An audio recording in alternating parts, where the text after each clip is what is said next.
Vote appeal చేసుకోవడానికి big boss హౌస్మేట్స్కి ఒక challenge ఇచ్చిండు.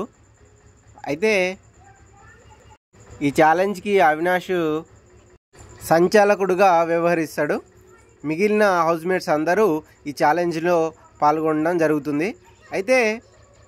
అయితే ఆ ఛాలెంజ్ ఏంటంటే టర్ఫ్ వార్. 5 రౌండ్లు ఈ గేమ్ అనేది ఉంటుంది. అయితే అలా ప్రతి రౌండ్లో ఎవరైతే ఆ ఫీల్డ్ నుంచి బయటికి వెళ్ళిపోతారో అతను ఆ ఛాలెంజ్ నుంచి తప్పుకోవడం జరుగుతుంది. అలా మొట్టమొదటిగా అందరూ కలిసి ప్రేరణని బయటికి నెట్టేస్తారు. ప్రేరణ ఆ ఛాలెంజ్ నుంచి తప్పుకుంటుంది. అలా ఒక్కొక్క రౌండ్లో ఒక్కొక్కరు అవుట్ అయిపోతూ ఉంటారు. చివరిగా ఒక్కరు విజయం సాధిస్తారు. తర్వాత బిగ్ బాస్ హౌస్లోకి ఒక ఫేమస్ పర్సనాలిటీ చెఫ్ వస్తాడు. ఆయన ఎవరో కాదు, సంజయ్ తుమ్మ ఆయన పేరు. ఆయనే వంట వండే చెఫ్. ఆయన మీ అందరికీ తెలుసు. పెద్ద పెద్ద షోలకు కూడా ఆయన హోస్ట్గా, జడ్జిగా ఎన్నో షోలు చేసిండు. అయితే ఆయన బిగ్ బాస్ హౌస్లోకి వచ్చిండు.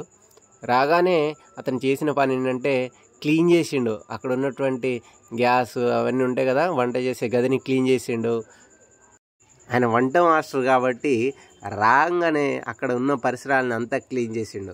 అది ఎంత గొప్ప విషయం అంటే అతను చేసే పనిని గౌరవించుకున్నాడు. తర్వాత అందరితో కలిసి, హౌస్మేట్స్తో కలిసి అందరితో డ్యాన్స్ చేసిండు. చాలా సరదాగా ఆయన హౌస్మేట్స్తో ఎన్నో మంచి విషయాలను పంచుకున్నాడు. అయితే అక్కడ రాగానే అందరికీ వంట చేసి పెట్టిండు. అతను వండినటువంటి డిషెస్ని అందరూ కలిసి తినడం జరిగింది.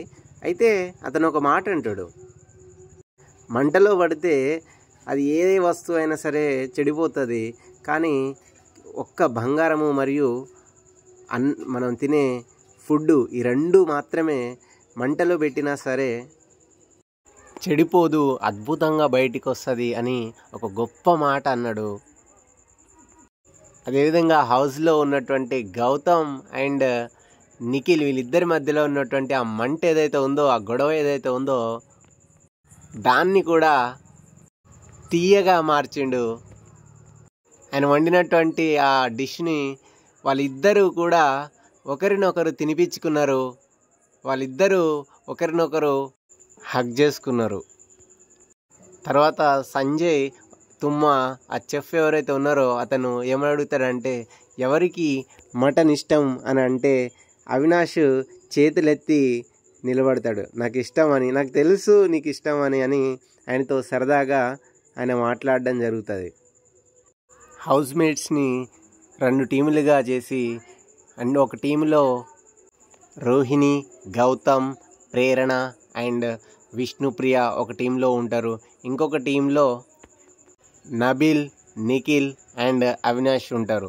అయితే వాళ్ళకి సరదాగా ఒక క్వశ్చన్ అడుగుతాడు, పసుపుని ఇంగ్లీష్లో ఏమంటారు అని అవినాష్ వాళ్ళ టీంని అడిగితే రోహిణి కామెడీగా ఎల్లో అని అంటుంది. అయితే దానికి అవినాష్ పసుపు అంటే కలర్ కాదు, కొరియాండర్ అని అంటాడు. అది కూడా తప్పే. మీకు పసుపుని ఇంగ్లీష్లో ఏమంటారో మీకు తెలిస్తే చెప్పండి. ఉప్పుకి ఇంకొక పదం ఉన్నది, దాన్ని తెలుగులో ఏమంటారు అని అడుగుతాడనమాట. దీనికి రోహిణి లవణం అని కరెక్ట్ ఆన్సర్ చెప్తుంది. ఇలా సరదాగా ఈరోజు బిగ్ బాస్ జరిగింది. Thank you for watching.